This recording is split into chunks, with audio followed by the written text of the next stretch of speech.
Roddy McDowall seemed like the perfect Hollywood gentleman. He collected movies, took beautiful photos, and was friends with every major star. But on December 18, 1974, the FBI raided his house with trucks and agents. They took over 1,000 films and tapes worth $5 million.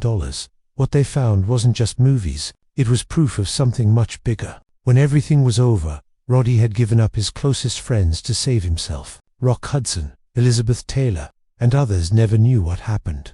Roddy McDowall was born on September 17, 1928, in Herne Hill, London. His full name was Roderick Andrew Anthony Jude McDowall. From the beginning, his life was all about performing. His father, Thomas, worked as a sailor. His mother, Winifred, had always dreamed of being an actress, but it never happened. So instead, she put all her dreams into Roddy.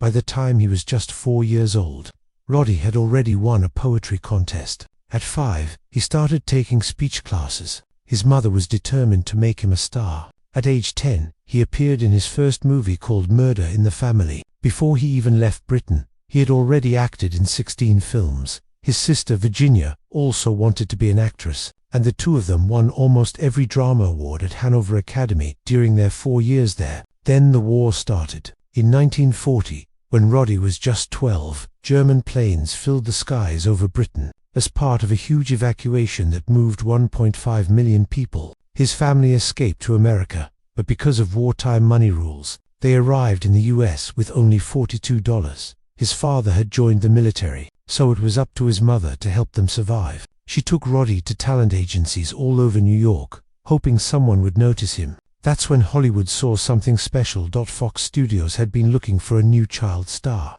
and Roddy's real story of escaping the war, plus his perfect British accent, made him stand out. His screen test was sent straight to Hollywood. Director William Wyler saw it and instantly knew Roddy had something rare. His first American film was Manhunt in 1941, where he played a boy helping someone escape the Nazis. It felt close to home. That same year, Fox cast him in How Green Was My Valley. He was only 13, but his performance helped the movie beat Citizen Kane for Best Picture at the 1942 Oscars. The studio spent $110,000 building an 80-acre copy of a Welsh mining village for the movie. It took 6 months to build with real coal blocks shipped from Wales. Critics praised Roddy as a young actor who could rival Shirley Temple. He got a 7-year contract on 1943.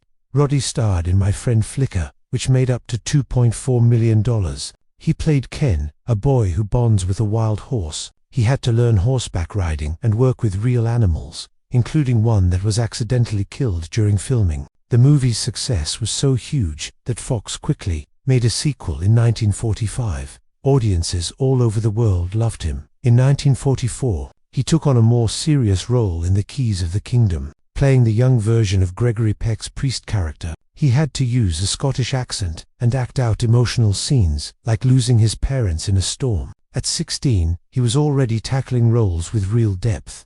Then came Molly and Me in 1945. Roddy played a moody teenager who believed his father hated him because he looked like his late mother. It was part comedy, part drama. He had to cry in one scene and do funny impressions in the next. Audiences loved it. Fan mail poured in. People saw him as a real boy going through real struggles, just like many were during the war. But behind the scenes, things weren't easy. Many people wrongly believed he won a Juvenile Academy Award in 1944, but that went to Margaret O'Brien. Still, Roddy had become the one making money for his family. By 16, he was earning $2,500 a week, which would be like hundreds of thousands today. He worked 6 days a week and had little time for friends or a normal teenage life. While many child stars lost their money, his mother saved everything. But the pressure made him anxious and homesick. When he grew older, people wondered if he could break away from his child star image. That change started with the Broadway play Compulsion, which ran from October 1957 to February 1958. It was based on the true story of the 1924 murder of 14-year-old Bobby Franks. Roddy played Arthur Strauss, a cold and calculating young man. In 1959, when they made the movie, he was replaced by Bradford Dillman, though his co-star Dean Stockwell stayed on. The real-life killer, Nathan Leopold, even tried to stop the movie from being made but failed. Still, Roddy's performance on stage marked a turning point. In 1960, He played a darker role in the thriller Midnight Lace. His character, Malcolm Stanley, was suspicious and creepy, the complete opposite of the kind boy he used to play. The movie had a $3 million budget and starred Doris Day, who was nominated for a Golden Globe.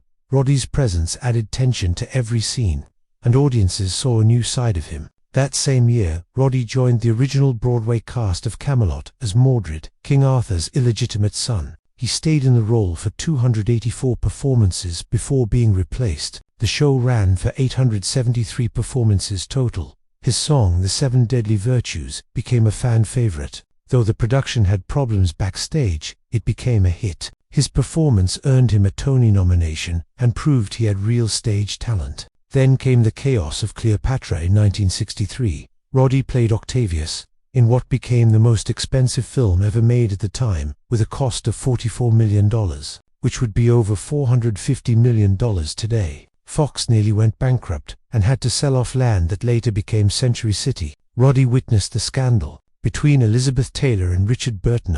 Close. Taylor nearly died of pneumonia during filming, and $5 million had already been wasted before production moved to Rome. Her costumes alone cost $194,000. Despite all the disaster, the film still made $57.7 million and was the highest-grossing movie of that year. Through it all, Roddy stayed professional. In 1965, he played Matthew the Apostle in The Greatest Story Ever Told, a huge biblical movie that took nearly 3 years to finish. It cost $20 million and had over 100 speaking parts. They filmed in the American Southwest instead of the Middle East.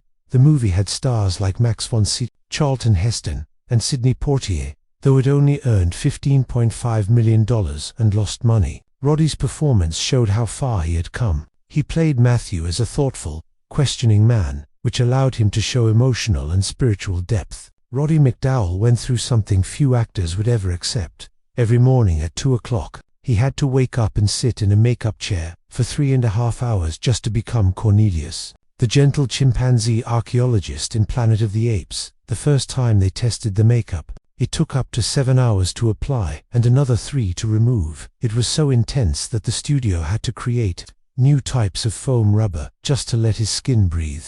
The makeup wasn't just a mask, it came in pieces. Separate ears, a different chin, layers of hair, even his lower teeth had to be painted black. He did this 5 days a week for months, and it paid off.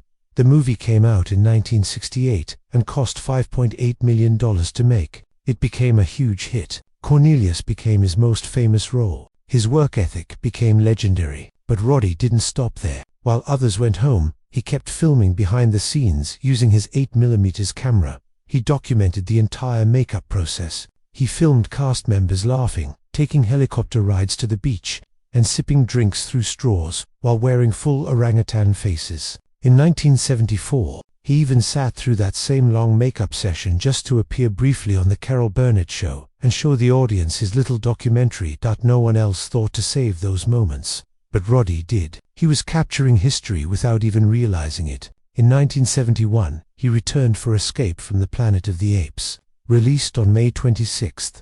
This time, his character shifted. He still played Cornelius, but the story now took place in 1970s Los Angeles. The movie explored time travel and persecution. It wasn't just about action anymore. It was about emotion. Roddy carried the weight of that shift. His performance was so powerful that the film became the most praised sequel in the original series. Critics loved it because it focused on characters instead of just explosions. That was Roddy's doing. When the TV version of Planet of the Apes started in 1974, Roddy came back again, this time as a new character named Galen.